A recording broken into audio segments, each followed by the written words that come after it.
Sejam bem-vindos a mais um quadro aqui, Entre Reis e CEOs. Todo mês eu trago aqui um convidado, o CEO, a liderança de uma empresa, para a gente conversar sobre o histórico, as perspectivas, os riscos, as oportunidades que a empresa dele tem. E hoje eu estou aqui com o Sérgio Lulia, CEO do Banco ABC. Tudo bom, Sérgio?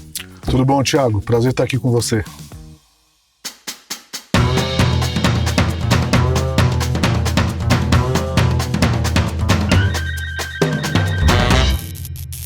Sérgio, primeiramente, obrigado por estar aqui conosco. Eu queria que você contasse para as pessoas, primeiro, a sua trajetória e também a trajetória da empresa que você lidera. Eu sei que as duas aqui se convergem bastante, mas para quem não conhece você, e também muitas pessoas às vezes não conhecem também o Banco ABC, gostaria que você contasse um pouquinho da trajetória sua e do banco. Perfeito, Thiago. Bom, eu trabalho atualmente como CEO do Banco ABC Brasil, que começou como o Banco ABC Roma. Ele é um banco que tem hoje 33 anos de idade, começou em 1989, na época com uma parceria entre dois grupos, o Grupo Roberto Marinho, de um lado, isso que chamava-se Roma, e o Arab Bank Corporation, que é um mundo do banco árabe, e que naquela época diversificava seus investimentos pelo mundo, e resolveu montar essa subsidiária no Brasil. Esse banco já começou com uma vocação, que é a vocação de atender as empresas brasileiras. Quer dizer, a gente enxergava naquele momento, ou eles enxergavam, né, eu não estava ainda, que o mercado brasileiro, a economia brasileira é uma economia muito dinâmica.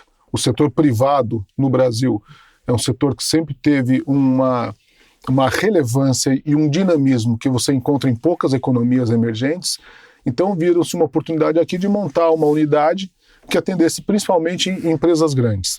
Essa parceria entre o Grupo Roberto Marinho e os árabes permaneceu até 1997, quando, por conta de abertura de capital do setor de telecomunicações, a iniciativa privada, com as privatizações todas que houveram, o Grupo Roberto Marinho optou por concentrar seus investimentos no mundo das telecomunicações, de TV a cabo e assim por diante. E, por outro lado, os árabes que já estavam aqui, então, há 8 anos, foi em 1997, gostavam do país, viam que era um país que tinha um potencial grande, resolveram adquirir a totalidade do controle. E, neste momento, o que eu acho que foi uma coisa muito importante e que marcou a trajetória do banco, eles convidaram os executivos do banco para se tornarem também acionistas. Eles reconheciam que num país como o Brasil, para um banco estrangeiro ser bem-sucedido, você precisa ter um conhecimento local. E precisa ter um conhecimento local com autonomia, que possa ter a velocidade de decisão que uma economia como a economia brasileira exige, e com os interesses alinhados. Então eles venderam, na época, 18% do capital do banco para um grupo de 9 executivos. Eu já estava no banco e fui um desses 9 executivos, era muito jovem ainda, né? Isso foi em 1997. E aí criou-se, então, o ABC Brasil, que ele passou a ser chamado, um banco que atua com empresas, como eu disse, empresas grandes e depois empresas médias, tentando ofertar para elas todos os tipos de empréstimos, serviços, assessoramento que bancos ofertam. O banco foi crescendo, até que em 2007 a gente estava crescendo numa velocidade muito grande, o capital do banco praticamente todo utilizado, e houve a oportunidade do IPO. A gente achou que o IPO era uma questão muito interessante para o banco por diversos fatores. Primeiro, porque você consegue adicionar o capital que você necessita por uma taxa de crescimento mais acelerada. Segundo, porque do ponto de vista do controlador, para um controlador que tem uma subsidiária, que tem um grande grau de autonomia, você ter capital aberto e, portanto, ser, vamos dizer, fiscalizado ou monitorado por investidores, pela CVM, por analistas sell-side, é muito interessante. E para nós, como acionistas minoritários, e que temos praticamente a totalidade dos nossos recursos investido em ações do banco, você ter uma ação que tem liquidez e que é negociada na bolsa também é muito importante. Então, com esse conjunto de fatores, a gente abriu capital. Naquele ano foram, se eu não me engano, 11 ou 12 bancos que abriram capital em 2007, né? Foi um boom de IPOs de bancos naquela época. E eu vou dizer que nós somos um dos poucos que restaram, como o banco de capital aberto, um banco saudável, crescemos várias vezes o patrimônio do banco e os ativos desde então. e é uma decisão que nos deixou muito satisfeitos. Já vou voltar aqui no histórico de resultados e também dos principais indicadores. Vocês são um dos bancos que não só sobreviveu como prosperou, alguns ficaram no meio do caminho, outros até saudáveis fecharam capital por decisões dos acionistas. Mas antes eu queria que você falasse um pouquinho da sua trajetória. Você começou com quantos anos no banco? Eu comecei no banco com 23 anos de idade. Trainee, que era estagiário? Eu era, na verdade, eu tinha trabalhado, era um analista júnior. Na verdade, a história é mais ou menos o seguinte, a história desse grupo, né, que se confundiu durante muito tempo com a própria história do banco, porque o grande patrono desse grupo era o Tito Henrique, da Silva Neto. Ele era presidente do Banco Itamaraty, na época, um banco também que não existe mais, foi vendido para o Bradesco depois, e ele foi convidado para ser o presidente do ABC Roma. E ele trouxe consigo um grupo de pessoas do Banco Itamaraty que foi para lá. Aí ele convidou 2 vice-presidentes, convidado o diretor, que convidaram o Sérgio, né? Eu era um analista de crédito, que foi onde eu comecei minha carreira. E aí eu fui para o banco, era um banco que tinha, quando a gente chegou lá, 10 milhões de dólares, que era a moeda que se dava na época de patrimônio, e devia ter uns 30 milhões de dólares de ativos, quer dizer, uma coisa muito pequena. Era um banco de 60 funcionários. E foi muito, muito desafiador, né? Que era começar uma história praticamente do zero.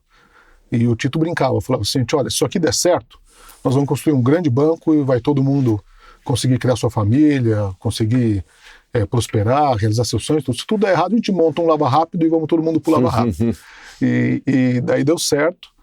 O Tito permaneceu no banco até 2010, quando ele se aposentou. O Anis Shakur, que também era desse grupo, o sucedeu. Foi logo depois do IPO, levou o banco para um outro patamar, e eu me sinto muito satisfeito de estar aqui nesse lugar agora, porque é praticamente um projeto de vida, né? Então estou há 31 anos, durante esse tempo passei por muitas áreas, o que foi uma coisa boa também. Então eu comecei como analista de crédito, depois eu mudei para a área comercial, o que é uma transição até que comum, porque você, para ser um bom comercial, se você entender bem os clientes, isso vai ser muito melhor.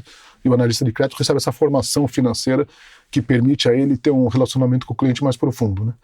Depois de alguns anos na área comercial, aí eu fiz uma mudança pouco usual. Eu fui convidado para ser o tesoureiro do banco.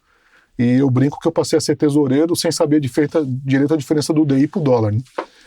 Porque eu já cheguei como tesoureiro mesmo. Eu era um comercial, que tudo bem, conhecia um pouco de mercado financeiro, mas fiquei como tesoureiro durante vários anos. Depois fui para a área internacional. Quando o banco abriu capital, me tornei o diretor de relações com investidores, depois vice-presidente de produtos. Então, na prática, eu estou há 31 anos no banco, mas tendo passado por diversos empregos diferentes dentro da mesma organização. E no Banco ABC, quem são hoje os principais executivos fora você? Então, hoje nós temos um grupo no banco de 25 sócios. É uma coisa que a gente vem implementando também, porque o que acontece? Eu vejo, aí pelo lado pessoal, eu tenho vários desafios, né? Primeiro, levar o banco para um outro patamar, de tamanho, de produtos, de mercados que a gente atua. Acho que a gente vai poder discutir isso um pouco mais à frente. Isso está vindo bem feito. E uma outra coisa é a seguinte, é essa transição daquele time original que veio com o Tito e que levou o banco ao longo desses 30 anos praticamente. Eu era o mais jovem. E então, portanto, eu tenho também como uma missão importante fazer essa transição. Mas a gente sempre teve a tradição de criar muita gente dentro de casa. Então, hoje são 25 sócios do banco que recebem ações e participam da gestão, sendo que eu e mais 6 como membros do comitê executivo. Então, temos o Antônio Nicolini como tesoureiro, o Antônio também Sanches como vice-presidente comercial de Atacado e Middle, temos o Renato Pasqualin na parte de risco, Sérgio Borejo como CFO, o Marco Mastroeni como diretor de produtos e inovação e o Eduardo Lalone como vice-presidente do banco de investimento e do large corporate. E cada um de nós tem embaixo de si, então, mais outros 2 ou 3 diretores, que são pessoas uma faixa etária de 35 a 40 anos e que estão sendo preparados para serem a próxima geração desse banco daqui a algum tempo. E esses nomes que você citou, eles estão há bastante tempo no banco? No geral, sim. O Lalone é desse grupo que veio também do Banco Itamaraty. A gente chegou lá na mesma semana no banco, então estamos juntos faz tempo. Tem outros que foram se juntando. O Nicolini começou sua carreira no banco, também tem quase 30 anos. O Sanches era um executivo que foi do Citibank, foi depois do Itaú BBA, na área comercial. deve estar no banco uns 7, 8 anos. O Renato Pasqualin é um executivo de longa experiência no Banco Real e Santander, BNAN e Santander, está com a gente também há 7, 8 anos. O Borejo era um executivo do Bank Boston, chegou no banco no mês seguinte ao IPO, então está desde 2007, 15 anos. E o Marco Mastroeni, mais recente, ele era o diretor de inovação do Banco do Brasil, fez carreira toda em Banco do Brasil, quando a gente fez esse movimento de mais para o middle, né, de ter então um negócio que fosse não tão tailor-made, fosse ser um pouco mais massificado e com uma pegada tecnológica mais forte, a gente trouxe o Marco do Banco do Brasil. Então tem já uma mistura, né, de pessoas que estão lá há bastante tempo, com outras que chegaram um pouco depois, mas com um funcionamento muito bom. E a gente tem essa questão de não só todos nós sermos acionistas do banco, como mais de 90% da remuneração de todos nós é em ações do banco. Então, de maneira que assim, o alinhamento de interesse entre o grupo e com os acionistas é muito forte, né? Cria um ambiente competitivo, mas muito saudável. Como é que funciona essa remuneração? Vocês emitem ações novas, vocês recompram ações no mercado e doam para os... A gente recompra o mercado. Primeiro assim, a gente não tem stock option e nunca vamos ter. Porque a gente acha o seguinte, que o saudável, o alinhamento de fato ocorre quando você tem o risco da alta e da baixa. O stock option cria uma situação em que você pode forçar o executivo a tomar mais risco do que você gostaria. Então ninguém tem stock option. Por exemplo, se um executivo hoje entra no banco, no comitê executivo e não tem recursos para comprar aquelas, ele é obrigado a comprar as ações. Ele vai ao mercado e compra. Se não tiver os recursos, toma empréstimo. E a gente tem casos assim, o cara vai lá, toma empréstimo, a CDI mais juros e compra as ações do banco. Aí ele tem o direito de sentar numa cadeira do comitê executivo. Isso é o D0. Depois, ao longo do tempo, a remuneração em si vai sendo paga em ações que a gente compra do mercado. Para não ter efeito de diluição, a gente vai exercitando os programas de recompra, mantém as ações de tesouraria e depois, no momento da remuneração, essas ações são conferidas ao executivo. Ações preferenciais mesmo? Ações preferenciais mesmo. Legal. Você falou do histórico de vocês fizeram IPO em 2007, certo? 2007. Vários bancos aí ficaram pelo caminho, alguns por bons motivos, outros nem tanto. Né? Alguns optaram por fechar capital. Sim. Outros não tiveram tanta sorte nos resultados. E vocês são talvez um dos poucos aí que conseguiram tanto continuar na Bolsa, como entregando resultados para os acionistas. Conta um pouquinho do histórico de resultado desde o IPO. Tá bom, olha, para te dar uma ideia, primeiro assim, eu acho que uma das razões nós fizemos o IPO porque a gente viu a oportunidade de crescer no mercado que a gente conhece, que tem potencial de aumento de market share, tem potencial de aumento de participação dentro da vida financeira dos clientes, só que o nosso capital era pequeno. Então a gente se via numa situação que a gente estava concorrendo com bancos que ainda são, muitas vezes maiores do que o nosso, e que você podia fazer mais negócio com o cliente e que você só não fazia porque o seu tamanho era pequeno, não porque o tamanho do cliente era pequeno.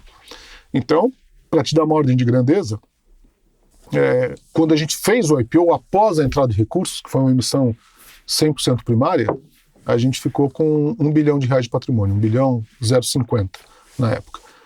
Hoje é um banco que está arredondadamente 5 bilhões de reais de patrimônio, né, tendo pagado ao longo desse ano sempre por volta de 30% a 40% de payout nos dividendos. Então, o banco tinha, na época do IPO, 6 bilhões de reais de ativos, hoje está com 50 bilhões de reais de ativos. Então, é um banco que teve um crescimento bastante expressivo nesse momento, né? E acho que o segredo para dar certo é não tentar fazer coisas que você não sabe. Porque eu acho que na vida já é muito difícil você fazer uma ou duas, três coisas bem feitas, né? Aqueles bancos que botaram o capital para dentro e aí começaram a tirar para tudo quanto é lado, aí mais cedo ou mais tarde você toma uma trombada, né? Então essa disciplina também não é se fechar para oportunidades, mas essa disciplina de falar assim, onde é que eu tenho o direito de vencer? Que a gente brinca lá, o right to win. Isso é uma obsessão nossa. De falar, por que eu acho que aqui eu vou fazer melhor do que meus concorrentes, ou tão bem quanto meus concorrentes? Por que eu vou ter o direito de pleitear para o cliente essa transação? Isso entra nisso. E vocês sempre tiveram um ROI bom também, né? Desde o IPO. A gente tem um ROI médio, eu não vou ter o número exato aqui, mas por volta de 15% ao ano, deve ser o ROI composto do IPO até aqui. Alguns períodos um pouco melhor, outros períodos um pouco pior, mas acumulado deve ficar nessa ordem de grandeza, mais ou menos. A indústria bancária passou por uma consolidação enorme, né? Vários M&As nos últimos 50 anos. Mas vocês não fizeram muitos M&As, né? A gente nunca fez. Foi sempre uma história de crescimento orgânico. Chegamos a avaliar algumas vezes, quando tinha bancos eventualmente que estavam repensando sua atividade, se a gente poderia fazer uma aquisição, mas a gente sempre parou na hora que você olhava e falava assim, escuta, para você comprar alguém, ou ele teria que te acrescentar muitos clientes que você não tem, e que a gente não via a situação, normalmente quando estava no mercado corporate, principalmente no momento que a gente ficava só nas grandes empresas, né, os clientes eram muito parecidos. Ou você podia fazer um M&A para acrescentar equipe ou produtos. E a gente não via outras instituições que fossem do tamanho do nosso sapato e que pudessem acrescentar isso. Agora, no momento atual, acho que isso muda. Isso muda porque, tanto pela questão da inovação que está vindo, a gente é um banco que nos últimos 3 anos se abriu muito para, de novo, não para diversificar as atividades, e, por exemplo, para um varejo mar aberto, que não tem uma diferença competitiva nenhuma, mas para falar assim, já que se atende grandes empresas, por que não tentar trazer essa qualidade de atendimento também para as médias empresas, talvez para as pequenas?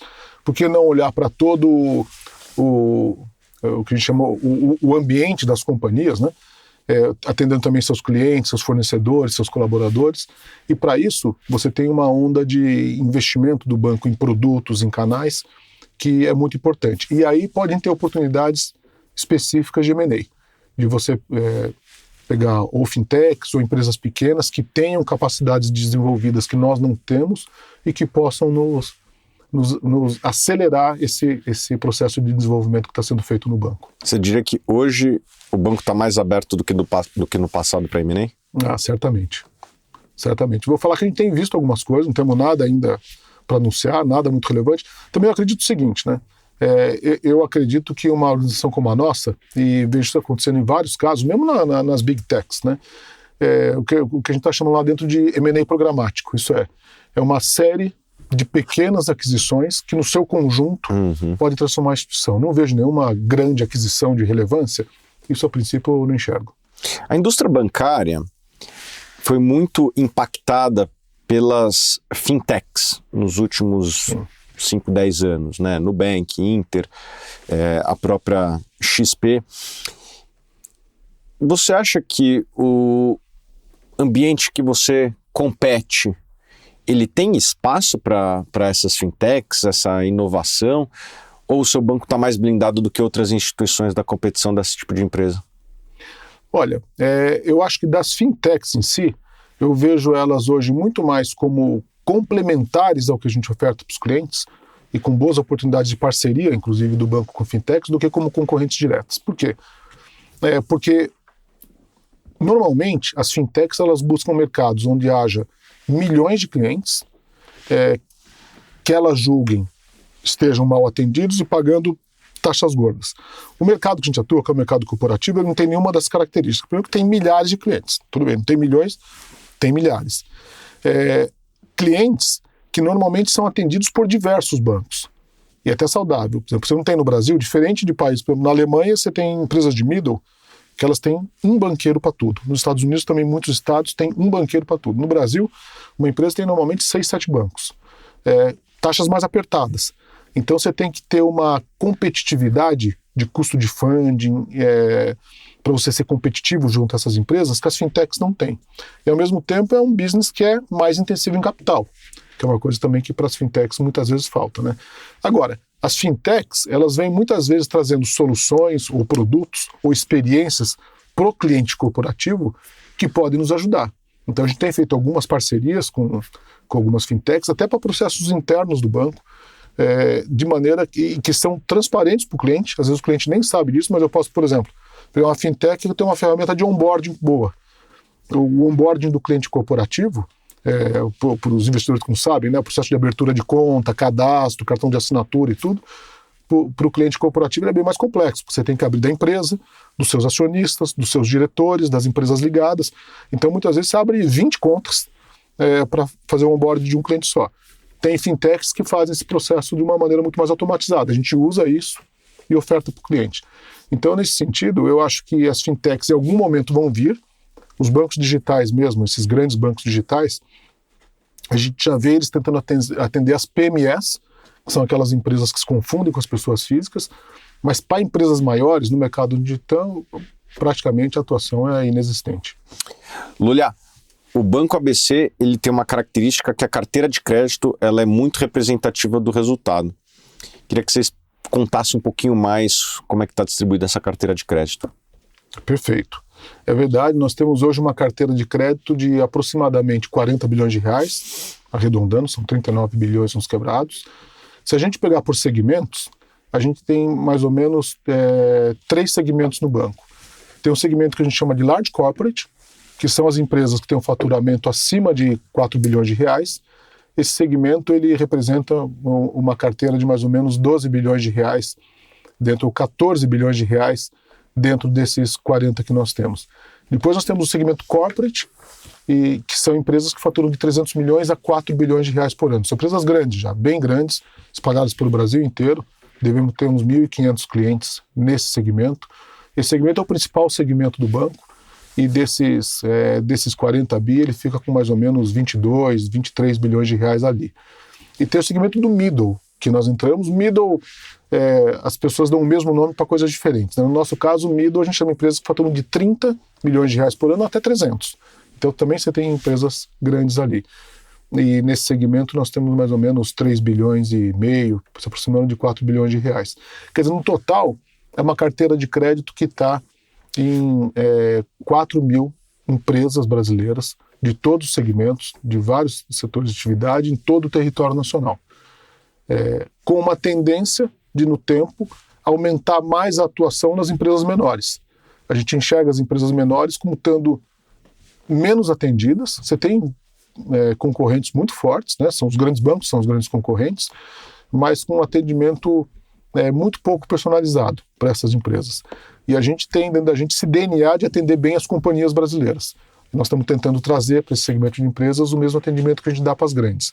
Então, no tempo, eu acho que a tendência é que essa participação do middle market, tanto em número de clientes quanto no tamanho da carteira de crédito, ele aumente.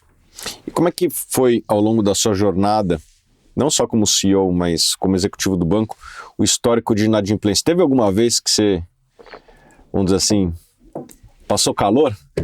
Olha, eu vou dizer assim, já tomamos muito susto, porque você imagina que as crises que houveram durante esse tempo todo, né?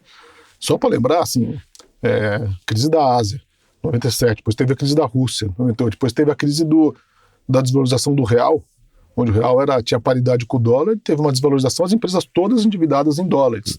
Então, em 99. Foi um momento. Depois teve a crise de 2008. Né? Depois teve agora, mais recentemente, a pandemia, fora a greve dos caminhoneiros e outros. Todos esses momentos, a gente se preocupa muito. E você nunca sabe como é que as empresas vão reagir. Né? Mas eu vou dizer que a gente, no geral, sempre passou muito bem. A única crise que eu acho que a inadimplência pegou um pouco mais forte na gente do que pegou nas outras foi na crise do Lava Jato. Porque na crise do Lava Jato eram empresas grandes, as grandes construtoras eram empresas financeiramente saudáveis. Só que elas foram pegas num esquema de corrupção que você, numa análise de crédito, não detectava. Né? E aí a inadimplência aumentou por conta de toda essa cadeia de construção pesada, de óleo e gás e de tudo. Não chegou a afetar a saúde do banco, longe disso. Mas foi o único momento em que você falou assim, você foi pego por outro risco que não o risco de crédito da atividade da empresa em si. Aí foi mais relevante. Na crise de 2008, foi um momento que a gente se preocupou muito, porque na crise de liquidez mundial, a gente começou a ver as empresas protegerem o seu caixa, mesmo estando numa boa situação econômica, elas protegiam o seu caixa porque ela fala, não sei se eu vou ter amanhã acesso a dinheiro, acesso a funding, então, por via das dúvidas, eu não pago. Agora, naquela época, os bancos centrais do mundo inteiro coordenados, o Banco Central do Brasil foi muito eficiente também, Henrique Meirelles, né? E eles irrigaram a economia, então foi uma preocupação que durou 2, 3 meses e depois as coisas começaram a se resolver, começaram a se arrumar e tudo deu certo. Na pandemia, agora, a mesma coisa, né? Imagina, tinha clientes que a gente via, o cara tinha nomes conhecidos, né? Tem uma rede de academias. O cara tem 1.000 academias de ginástica. Aí, acorda o dia seguinte com as 1.000 academias fechadas. Você fala, bom, como é que faz agora? Porque o fluxo de caixa do cara é interrompido no mesmo instante, né? Para de entrar dinheiro no dia seguinte. Mas, de novo, eu acho que as medidas adotadas foram muito boas, os bancos deram um fôlego para as companhias, o governo veio também com linha de crédito e acabou tudo se resolvendo, né? Isso quer dizer o seguinte, que eu aprendi a ter a humildade na vida. Você fala, pô, o ABC Brasil é super bom de crédito. Eu acho que nós somos mesmo, não vou ser falsa modéstia aqui. Mas eu aprendi a ter a humildade assim, você não sabe de onde vem a crise. Você não tem ideia, ninguém conseguia prever uma pandemia. A crise financeira de 2008, hoje a gente fala, pô, era previsível e tal, mas na época também muito pouca gente previa. Então o que você tem que ter? Você tem que ter uma carteira bem pulverizada, tanto do ponto de vista de clientes quanto do ponto de vista de setores, e você tem que ter uma política de caixa muito forte. Onde os bancos têm problemas é quando eles ficam short de caixa. A gente viu vários bancos no Brasil quebrarem, né? E normalmente é no caixa. Então o Banco ABC Brasil é um banco que sempre tem o seu funding mais longo do que os seus ativos. Isto é, eu não dependo de cliente pagando para eu estar renovando, para eu estar com o meu caixa alto, e ter uma carteira de crédito bem pulverizada. Isso eu acho que é o segredo para você não tomar tanto susto. E tem uma retaguarda também do controlador, que a gente já vai falar daqui a pouco, que já foi usada no passado. Mas, falando de carteira de crédito, vamos falar de uma outra linha que é importante também para um banco, que é a linha de receita de serviço. Como que tem sido a evolução dessa linha para o Banco ABC? Então, sabe que a parte de serviços, eu vejo assim, ela é importante por diversas razões, né? As duas principais, eu acho, são as seguintes. A primeira é que, como eu disse, o business de crédito é um negócio intensivo em capital, intensivo em funding. Então, se você gasta todo o seu patrimônio só com crédito, você pode ter uma atividade boa, mas a rentabilidade que você vai ofertar para o teu acionista vai ser relativamente baixa. Então, você tem que turbinar essa rentabilidade agregando serviços que não tem funding nem capital. Esse é um ponto. E outro ponto é o seguinte, se você fica só no crédito, você faz um empréstimo para um cliente de 2 anos, de 1 ano, de 3 anos, de 5 anos, e você fica 1 ano sem falar com o cara. Então, do ponto de vista de um banco de relacionamento, e que é importante ter esse relacionamento não só porque ele gera negócios para você, como também porque você fica atualizado em relação ao cliente, está acompanhando, está com a mão no pulso do cara. Você ter serviços em que você participe do dia a dia da companhia é muito importante. Nós temos hoje 3 famílias principais de serviços, né? Quando a gente pega a nossa receita de serviços, uma delas é a parte de cash management, que é uma atividade que é engraçado, porque se você pegasse há 15 anos atrás, a gente se orgulhava em dizer para os clientes assim, ó, não vou pedir seu cash, porque todos os bancos grandes iam lá pedir o cash para o cliente. O cash, para os investidores que não sabem, é você fazer para a empresa todo o serviço de pagamentos, recebimentos, folha e administração dessas coisas, né? E não tinha condição de um banco sem agências ofertar cash management, porque a cobrança das duplicatas, dos títulos, era feita nas agências. Inclusive, nós contratávamos os grandes bancos para fazer a nossa cobrança, a gente não conseguia fazer sozinho. Bom, com a evolução tecnológica, sistema de pagamentos, agora Pix e tudo, a gente hoje não só faz o cash, como fazemos, vou falar o seguinte, de uma maneira mais leve, mais rápida, é todo na nuvem, todo sistema legado, o cliente não tem que se adaptar ao nosso sistema, nós nos adaptamos a ele, de maneira que o cash é um produto que cresceu muito no banco. Hoje ele representa grande parte das receitas de serviço de tarifas vem do serviço de cash management, e é um serviço que você está falando com o cliente todos os dias e você está entendendo o cliente. Porque a vida de qualquer companhia pode ser resumida de quem ela recebe para quem ela paga. Se você entender bem de quem que ela recebe para quem ela paga, você entendeu toda a vida dela. Você está vendo os tributos que ela paga, você está vendo os fornecedores que ela paga, você está vendo se os clientes dela são bons ou são ruins, você está vendo se ele tem concentração de clientes, se ele não tem. Então isso traz, além da receita, uma inteligência para o banco de entendimento do cliente que é muito importante. A segunda família de produtos de serviço é de assessoramento, de banco de investimento, que é um negócio que a gente começou a fazer também há quase 20 anos atrás, principalmente em renda fixa.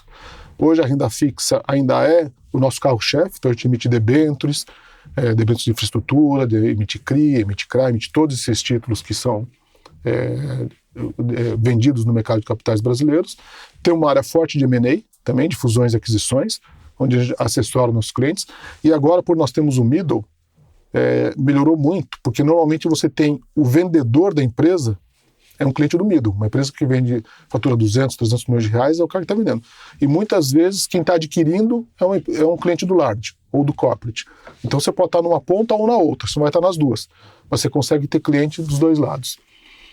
E entramos mais recentemente na parte de assessoramento de IPOs, como sempre com um papel um pouco menos relevante, porque nós não temos tradição nisso, mas é um mercado que agora ficou praticamente fechado, né? E a última parte da receita de serviços, isso é considerado como um serviço contabilmente falando, mas na prática é como se fosse um crédito, que são fianças bancárias.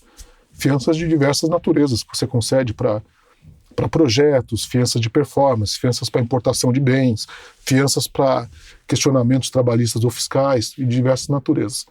Hoje, essas receitas de serviço, elas já representam, varia de acordo com o trimestre, mas por volta de 20% das receitas que a gente faz com clientes já vem de serviços, mais ou menos 80% vem de crédito. Era quanto um tempo atrás?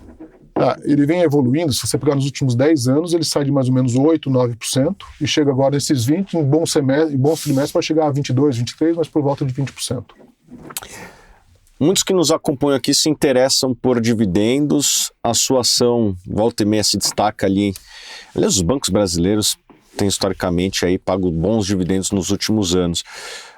Qual que é a política de dividendos do Banco ABC? Então, a gente acha o seguinte, nós temos uma empresa hoje que é uma empresa rentável, isto é, ela gera com suas atividades uma rentabilidade que é suficiente para pagar bons dividendos e para reinvestir o que é necessário para sustentar o crescimento do banco. Então, que é diferente de uma fintech também, onde você pega dinheiro a risco, né? E não estou criticando, mas se eu tivesse acesso a capital, talvez eu até pegasse também ao mesmo tempo. A gente tem que dar a rentabilidade que a gente quer dar, temos que distribuir os dividendos e ainda o que resta no banco ser suficiente para financiar o nosso crescimento. A nossa política de dividendos é uma política onde a gente distribui a um grande benefício do juro de capital próprio.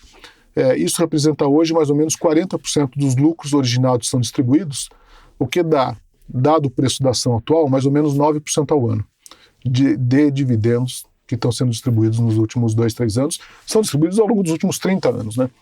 Vamos falar de futuro, principalmente da parte de riscos e da parte de oportunidades. Começando por riscos, quem vai comprar uma ação do ABC, quais são os principais riscos que a pessoa tem que saber que está correndo? Olha, eu acho que bancos, pela sua natureza, né, eles são gestores de riscos. Quer dizer, um banco é uma empresa que é remunerada por correr riscos de diversas naturezas. Então, tem o risco de crédito, que a gente discutiu bastante, quer dizer, que é o risco da minha carteira de clientes ficar inadimplente. Risco de mercado, que é um banco que pode ter descasamento. Eu posso emprestar para o meu cliente numa taxa pré-fixada e posso captar numa taxa pós-fixada, posso ter um descasamento de moedas. Você tem riscos operacionais, né? Que são riscos que os bancos estão cada vez mais atentos, fraudes cibernéticas, hackers invadindo seus sistemas, que podem causar, além de perdas operacionais, riscos de imagem muito fortes. Eu acredito que nós, pela governança que nós temos e pelo fato de sermos, estou aqui com meus cabelos brancos, por sermos banqueiros experientes, né, a gente administra muito bem esses riscos e a gente sabe como corrê-los na quantidade correta. Agora, eu acho que um dos grandes riscos que estão fora dessas naturezas clássicas, né, é o risco do modelo de negócios. A gente tem hoje um modelo de negócio que eu acho que é muito saudável, porque a gente se concentra num segmento de mercado onde os concorrentes são os grandes bancos. Então, quem são meus grandes concorrentes hoje? Itaú, Bradesco, Santander, Banco do Brasil, esses são os caras que estão ali. Tem alguns outros bancos de menor porte também, mas os grandes concorrentes são esses. E esses grandes concorrentes, eles são muito poderosos, são muito competitivos, mas eles estão em todos os mercados, em todos os tipos de cliente o tempo todo. E a gente é um banco muito mais especializado. Então eu acredito que nessa concorrência eu chego mais próximo do cliente, eu entendo melhor o cliente, a nossa vida são os clientes corporativos e, portanto, eu acho que a gente tem boas qualidades para ter um bom desempenho. Mas eu acho que o risco da concorrência está ali, o que não levaria o banco a um problema mais sério, mas levaria eventualmente a uma queda de rentabilidade se você não conseguir competir de maneira adequada. E quais oportunidades você acha que existe para o seu negócio daqui para frente? Então, as oportunidades que a gente vê, olha, a gente vê hoje o seguinte, os bancos antes, eles se preocupavam muito em em atender a empresa nas suas necessidades financeiras específicas. E hoje a gente enxerga que isso é importante, claro, continua sendo muito importante, será você ter um empréstimo de qualidade para a empresa, com uma garantia adequada, num prazo que viabilize os investimentos que ela tem que fazer, etc. e tal. Mas a gente está investindo muito, outros bancos também estão, mas a gente está investindo muito em entender como é que a gente pode ajudar o relacionamento dessa empresa com seus fornecedores, com seus clientes, com seus funcionários. Isso ficou, a gente já vinha de antes, mas na época da pandemia ficou muito claro. Você tinha clientes muito importantes para o banco e que estavam saudáveis, estavam com caixa alto, mas que eventualmente ele fechava a linha de produção dele porque os fornecedores não estavam tão bem e os fornecedores tinham tido problemas na linha de produção e, portanto, esse nosso cliente também era prejudicado. Então a gente começou a ver o seguinte, olha, se eu conseguir não só atender esse cliente, como ajudar que o seu próprio fornecedor tenha uma situação financeira melhor, eu vou estar ajudando esse cara. Mesma coisa com os colaboradores. O problema de endividamento que teve da massa de trabalhadores brasileiros foi grande, né? Então como é que eu faço para assessorar meu cliente em diagnosticar a saúde financeira dos seus colaboradores e a trazer soluções que melhore essa saúde financeira com ferramentas em que o RH das companhias possa ter um painel de controle que vai emitindo alertas da saúde financeira dos seus colaboradores. Então, esses são todos os produtos que nós estamos desenvolvendo, que já estão todos eles em operação, estão fazendo o ramp-up agora, né?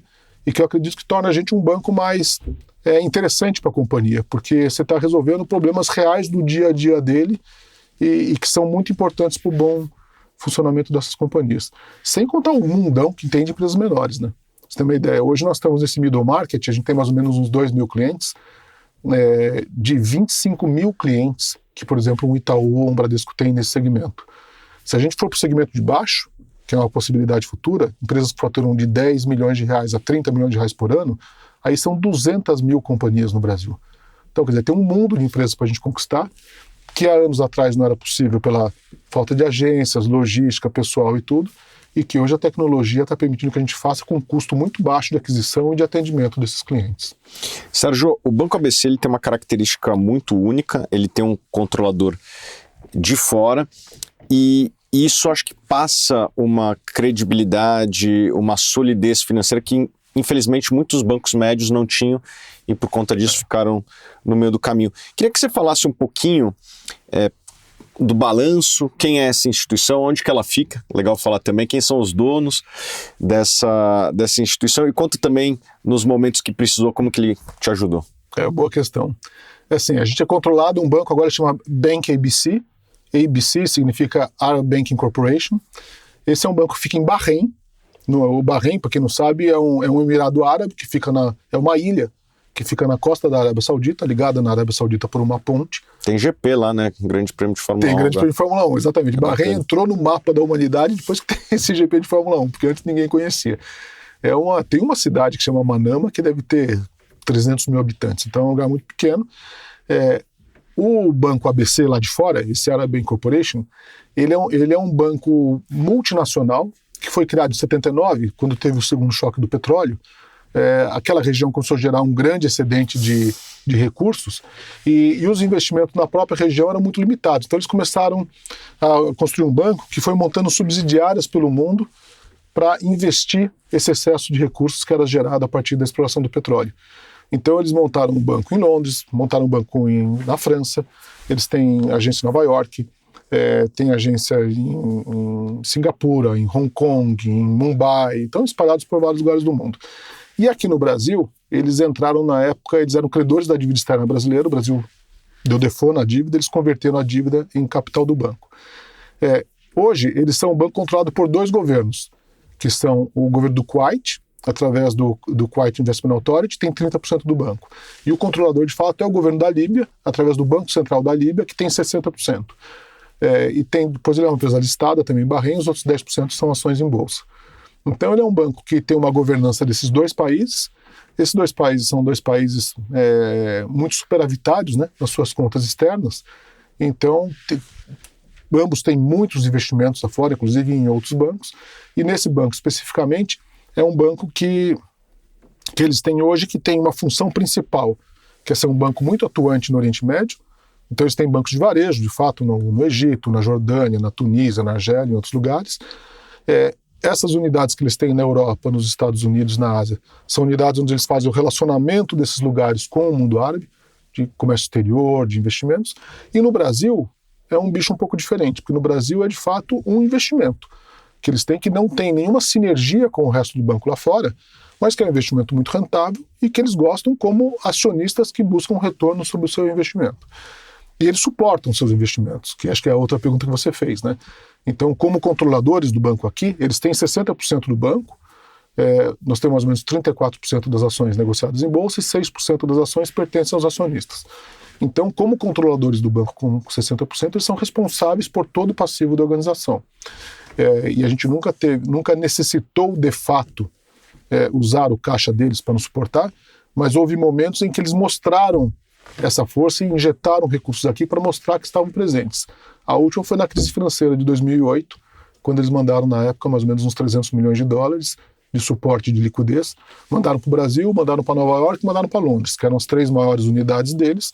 Eles mandaram 300, 400 milhões de dólares para cada um. É aquele dinheiro que é bom você ter em caixa e não precisar usar, né? Mas você mostra para o mercado que você tem essa disponibilidade. E no nosso modelo de negócio sempre foi importante. Sempre foi importante porque isso confere a nós um custo de funding, uma qualidade de funding, que eu acho que bancos do nosso porte, sem esse suporte, não teriam. Como é o dia a dia, a sua interação com esses acionistas? Então, a interação é via conselho de administração, né? Não só isso, mas é principalmente via conselho de administração. No conselho de administração, nós fazemos 4 reuniões anuais, uma por trimestre. O nosso conselho de administração hoje tem 6 membros. Essas reuniões ocorrem, como eu falei, então, a cada 3 meses, e lá são discutidos todos os pontos, desde os pontos de acompanhamento, de orçamento, de metas, está cumprindo, não está, disputas legais, projetos de tecnologia e tudo mais, mas também é discutida estratégia. O nosso modelo, a estratégia é proposta pelos executivos. Quer dizer, nós não temos um conselho que propõe a estratégia, até por eles serem árabes, estarem longe daqui, eles conhecem menos a nossa realidade. Então a gente traça uma estratégia, a gente propõe ao conselho, é questionado, aprova-se ou não aprova-se. No dia a dia, aí você tem alguns vice-presidentes, tem alguns contatos mensais, por exemplo, o vice-presidente de risco, Renato Pasqualin. Todo mês, fechou o mês, a gente fecha um relatório de risco e envia para o vice-presidente de risco de Bahrein para ele ter o controle, até porque eles consolidam lá. O nosso CFO, que é o Borejo, tem um contato direto com o Brandon, que é o CFO deles. Também troca ideias e tudo. Mas o relacionamento formal, de fato, é através de conselho. Vamos para as perguntas da galera. Tem a pergunta do Patrick Nascimento. Como será a periodicidade do pagamento de dividendos no futuro? Muito bom. Patrick, obrigado pela sua pergunta. A periodicidade de pagamento de dividendos é trimestral. Isso pode ser alterado pelo Conselho de Administração, se houver a necessidade, mas visto de hoje, não vemos, no curto prazo de tempo, pelo menos, nenhuma perspectiva de alteração. Tem uma pergunta do Guilherme Luz, que a gente resuma para ele tudo que a gente falou aqui. Por que devo investir no Banco ABC? Olha, então, eu vou dizer o seguinte, eu acho que é uma empresa que tem primeiro assim, tem um lugar definido nos seus clientes. Então, quando você pergunta, que eu acho que é a coisa mais importante, você vai num cliente e pergunta, escuta, essa empresa é importante para você? A gente faz essa pesquisa, é feita pelo Ipsos, que é um instituto de pesquisa super renovado. A gente é um banco muito bem avaliado e os clientes reportam a nossa importância dentro da vida deles, porque a gente é um banco ágil, a gente é um banco que está próximo deles, a gente é um banco que tem uma flexibilidade para desenhar a solução da maneira como eles querem. Isso faz com que a gente tenha resultados recorrentes, a gente tem um market share ainda muito pequeno, eu acho que tem um espaço grande para a gente crescer o market share, e de maneira rentável já, que você vê normalmente empresas que ou apresentam um crescimento alto ou apresentam boa rentabilidade. A gente acha que é um caso que pode apresentar boa rentabilidade com crescimento acelerado. Beleza, vamos para a pergunta checkmate, que é a pergunta final aqui. Eu queria saber qual foi o pior momento que você enfrentou na história do banco, você que está desde o começo. Olha, o pior momento, não preciso nem pensar muito, foi na crise de 2008. Porque eu vou falar assim, era outubro de 2008, tem aquela reunião do FMI, que é a reunião onde os bancos todos se reúnem em Washington para relacionamentos e tudo. E a Lehman Brothers tinha acabado de quebrar um dia antes. E a gente ia ter a reunião com um banco que era um grande banco alemão, e era um grande doador de funding para a gente. E a gente começou a reunião, o vice-presidente do banco falou assim, como é que estão as coisas? Ele falou, estamos analisando, está difícil. Então ele falou assim, nós não sabemos se nós vamos abrir as portas na segunda-feira. Então quando ele quer um grande banco alemão, depois lógico que tudo funcionou, os bancos centrais funcionaram. Quando ele disse, nós não sabemos se nós vamos abrir as portas na segunda-feira, assim, aí você viu a dimensão que era uma crise financeira de fato global. E no final acabou tudo se resolvendo, mas acho que foi o momento mais agudo. Foi um fim de semana que todos os bancos ficaram lá sem saber como é que o mercado financeiro global ia se comportar nos momentos seguintes. Né? Vocês tinham acabado de fazer a IPO e estavam capitalizados, pelo menos isso, né? A gente estava bem capitalizado, exatamente. Foi um ano depois do IPO. Então a gente tinha naquela época uma Basileia de acima de 30%. Que é gigante, pessoal. O banco hoje no Brasil, se tiver 15, é bom. Exatamente. Não, a gente estava capitalizado, e que falei, foi nesse momento que os árabes mandaram os 300 milhões de dólares para a gente também, porque eles também são muito capitalizados, né? A grande vantagem é que esse banco árabe ele é controlado por 2 fundos soberanos, que tem o fundo do Kuwait tem mais de 400 bilhões de dólares de recursos, né? E o Banco Central da Líbia tem mais de 150 bilhões de dólares também. Então, os seus acionistas também são muito fortes. Você estava mais preocupado pelos outros, então, do que por você. Porque é uma coisa sistêmica, né? Uhum. Não é tanto a nossa situação específica, mas quando você pega, naquela época, o mercado interbancário, hoje em dia o mercado interbancário diminuiu muito. Naquela época o mercado interbancário, bancos emprestando para outros bancos, era muito ativo. Muito obrigado, Sérgio. Eu passo aqui a oportunidade para você se dirigir diretamente ali ao seu acionista, ao seu potencial acionista, para você, enfim, fazer suas palavras a eles. Obrigado, Thiago. Bom, é um prazer estar aqui com vocês. Eu queria somente dizer para vocês que, assim, este é o projeto, não só da minha vida, como de muitos que estão no ABC Brasil. A gente acredita muito nesse projeto. Lá você tem uma geração de pessoas talentosas que está construindo esse novo banco, pessoas que sabem o que estão fazendo, pessoas que entendem como atender bem os clientes, pessoas que veem um espaço para a gente conquistar dentro dos nossos clientes. E nós estamos construindo uma história, como eu disse, de rentabilidade, de crescimento, de consistência de entregas. E se vocês quiserem participar disso como nossos acionistas, ficaremos muito satisfeitos. Obrigado. Muito obrigado, Sérgio. A gente se vê mês que vem em Entre Reis e CEOs. E eu vou pedir um favor para vocês. Bota aqui nos comentários qual o próximo CEO que você quer que eu traga aqui. E a gente está até pensando em transformar esse quadro numa recorrência maior. A gente faz uma vez por mês, quem sabe aí faz a cada 15 dias ou toda semana. Estamos estudando isso. Forte abraço a todos.